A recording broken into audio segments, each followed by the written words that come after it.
সব মাছ আবার আদা রসুন পেঁয়াজ দিয়ে খেতে ভালো লাগে না। এই ঢেলাপেঁচা মাছ আলু বেগুন দিয়ে, কালো জিরে ফোড়ন দিয়ে, জিরে গুঁড়ো দিয়ে, ধনেপাতা দিয়েই পাতলা ঝোল খেতে ভালো লাগে। মাছগুলোকে ভালো করে ধুয়ে নুন হলুদ মাখিয়ে সেটাকে কড়াইয়ের মধ্যে সর্ষের তেল গরম করে ভালো করে ভেজে নিয়েছিলাম। এরকমভাবে মাছগুলোকে পুরো ভাজতে হবে। ভেজে নিয়ে সেগুলোকে সাইড করে রেখে ওই তেলের মধ্যেই আলুগুলোকেও ভেজে নিয়েছিলাম।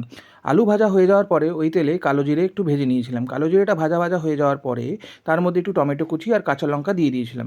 সেইটাকে ভাজার পরে ওর মধ্যে যে আলুটা ভেজে রেখেছিলাম সেটাকে দিয়ে দিলাম। এটাকে ভালো করে নাড়ানোর পরে তার মধ্যে ধনের গুঁড়ো, জিরের গুঁড়ো, হলুদের গুঁড়ো, লঙ্কার গুঁড়ো আর লবণ দিয়ে দিয়েছিলাম।